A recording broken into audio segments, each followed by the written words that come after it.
Hello everyone, greetings from the St Pete Pier. This is one of my favorite places in St Petersburg.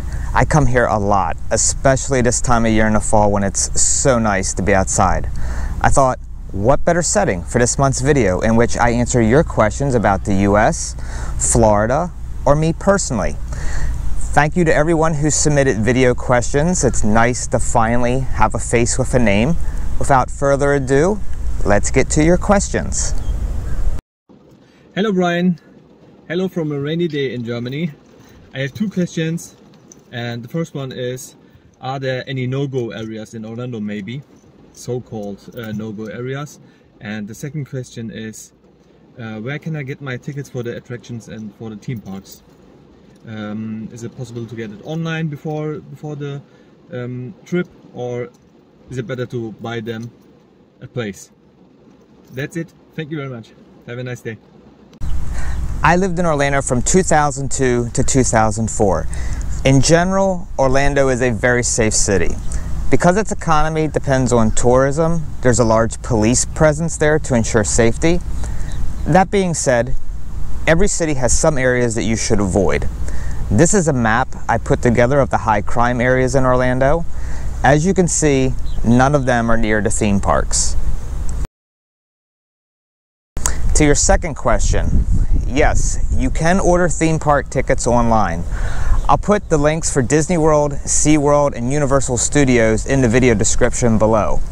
Important note, SeaWorld and Universal Studios are operating at full capacity. However, Disney is still limiting capacity at its parks because of COVID, at least as of when I made this video in November 2021. Therefore, when you order your Disney tickets online, you will also need to make a park reservation. To do that, you will have to use their online calendar to check for availability on your preferred dates. This next question is from Kay. Kay didn't make a video, however, he did email me a photo of himself, and Kay asks, if I were visiting the US or Florida for the first time, what would you show me first? Well, probably this place if you came to St. Petersburg, but there is something else I want to show you, and for that, we need to take a little ride. We're here at La Segunda Cafe in South Tampa. It's not necessarily the cafe that I want to show you, but rather something that's on the menu. I assume you're hungry after that long flight from Germany, right? Let's go inside. This is a Cuban sandwich. It's the official sandwich of Tampa. A Cuban sandwich is made of mojo marinated Cuban pork, glazed sweet ham, Genoa salami, Swiss cheese, and a pickle. And it's all laid on Cuban bread. What makes the sandwich unique is that it's pressed on a hot sandwich press, which makes the bread golden and crispy. I did a whole video on the Cuban sandwich. You can watch it by clicking on the link here. While I enjoy my Cuban sandwich and café con leche, let's watch a video question from another viewer. Hi Brian, I have a question for you. What do Americans think of Germans?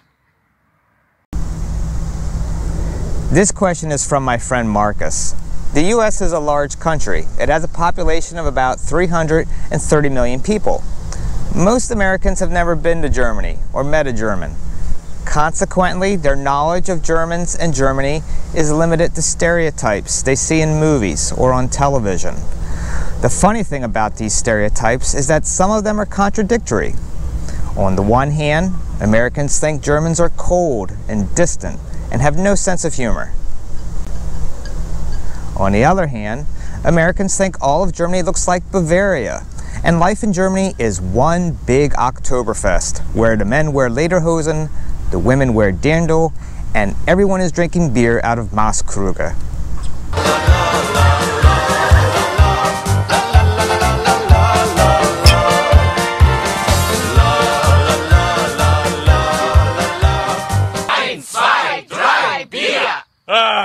The Germans. You just can't stay mad at them.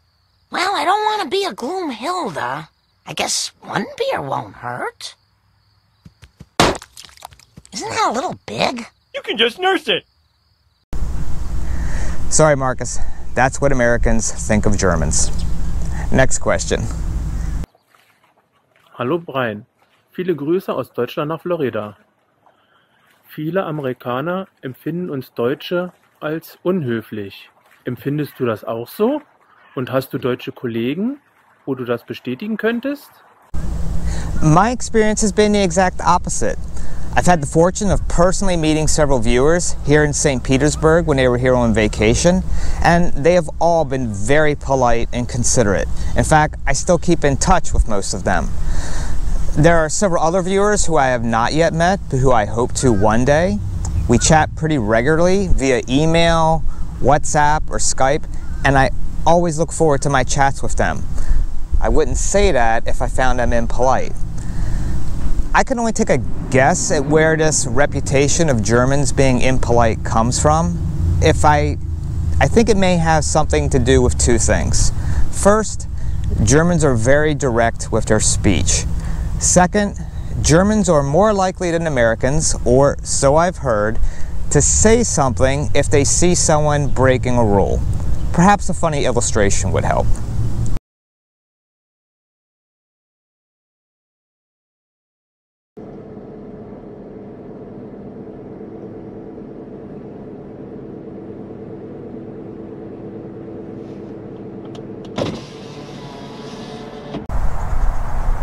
Entschuldigung, Ihr Motor läuft. Das ist umweltschädlich. I'm sorry, I don't speak German.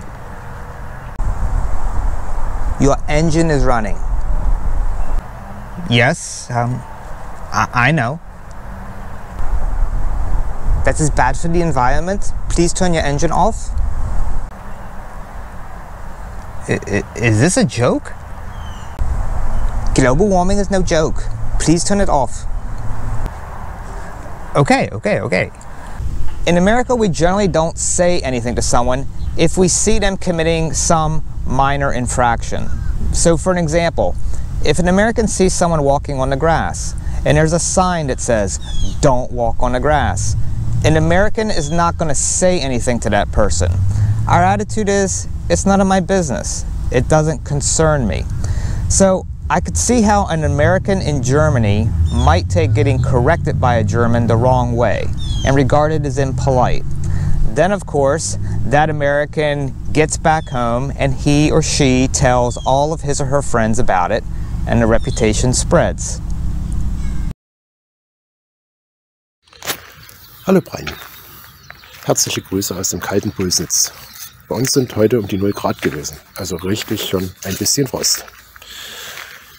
Die Idee von dir mit diesem Video fand ich wirklich toll und mich würde wirklich mal interessieren, was machst du so direkt beruflich? Ich weiß ja, du arbeitest irgendwo in einer Universität und ja, das würde mich wirklich mal interessieren, so ein bisschen was aus deinem Privatleben noch.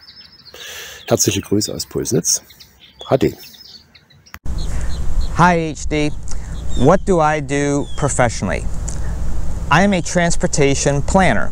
That explains all of the driving in the USA videos I've made. You are partially correct. I used to work at a university. I was a researcher at the University of South Florida for almost 10 years.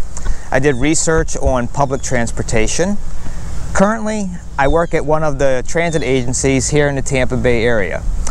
I'm involved in several interesting studies and/or projects involving automated shuttles, air taxis, and aerial gondolas. A few things about me personally. I just turned the big 5-0 2 days ago. I am 50 years old. I'm married. My wife and I have been married for 27 years. We have 3 wonderful children, girl, boy, girl, 18, 16, and 12 years old. I'm an avid runner. I run 3 to 4 days a week, including one day with a run club. I also like to cook, especially dessert. I have a sweet tooth. That's why I run so much. If you want to learn more about me, you can watch this video here. Hallo Brian, ich bin's, Jan, from Florida Roadtrip Vlogs, Vlogs, wie auch immer. Klar möchte ich dir auch eine Frage stellen. Ich gucke deine Videos ja schon regelmäßig und mich persönlich würde mal interessieren, Warum ausgerechnet die deutsche Sprache? Die englische ist doch so viel schöner. Ich würde mich freuen, wenn es dabei ist. Mach's gut, bleib gesund. Grüße nach Florida. Why German? My family has asked me the same question. In all honesty, they don't get my fascination with German. None of them speak German. I think my fascination with the German language goes back to when I was a kid and I would watch World War II movies like Patton or The Battle of Britain. In the scenes where the German soldiers would be talking in German, I was fascinated by the sound of the language. Ohne den Luftraum zu beherrschen, können wir die Invasion nicht durchführen. Aber bitte, meine Herren, ich muss da hart zu Ihnen sein. Ich bin doch hier, um Ihnen zu helfen. Gibt es irgendetwas, was ich für Sie tun kann? Föhn, Falke. Jawohl, Herr Reichsmarschall. Geben Sie mir eine Staffel Spitfire. Even though there were English subtitles, I remember wishing I could understand the words they were saying. When I was in high school, a buddy of mine told me that one of the nearby girls' schools offered German as a foreign language. I went to an all-boys school. Well, German at a school for girls? Sign me up. So I took 2 years of German in 11th grade and 12th grade, and I loved it. In college, I studied German for 4 years. It was my minor. And then that was it. From 1993, when I graduated with my bachelor's, until around 2015, I did nothing with my German skills.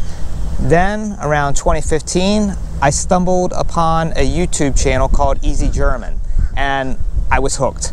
I started watching several Easy German videos a day. I began checking out German grammar books from the library. I began watching German films. And then in April 2017, I decided to take my German skills to another level and put them to the test. And I launched this channel. Hi Brian. We want to know, how does a real American barbecue looks like? What kind of stuff did you have? And what are you grilling on it? Thank you. This question is from my friend Marco. Marco is a grill meister. He showed me how to cook pizza on my grill. To your question, Marco, I need to point out that barbecue is a tricky word because it can mean two things. To have a barbecue can simply mean to have a grill party, or as we say in America, a cookout. But the word barbecue also refers to a specific type of Southern cuisine. Barbecue is chicken, pork, or beef that's been marinated in barbecue sauce or seasoned with a dry rub. In southern states like Florida, it's very common to see barbecue or BBQ restaurants. What Marco wants to know is, what does a typical American cookout look like? I assume that a typical cookout in Germany involves sausage. Am I correct? Here in America, cookouts usually involve hot dogs, hamburgers or cheeseburgers. What are the typical side dishes? For that, let's take a trip to my local supermarket.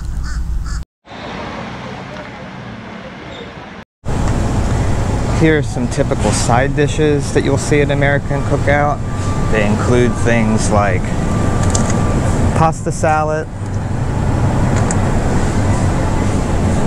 macaroni and cheese,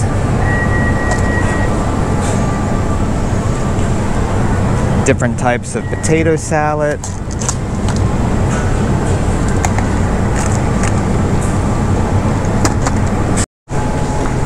then there's fruit salad,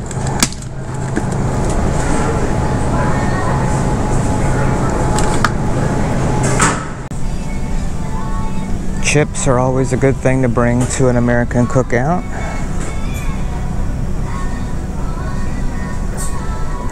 You even have barbecue chips. To drink, for the grown-ups, obviously you want to bring some beer.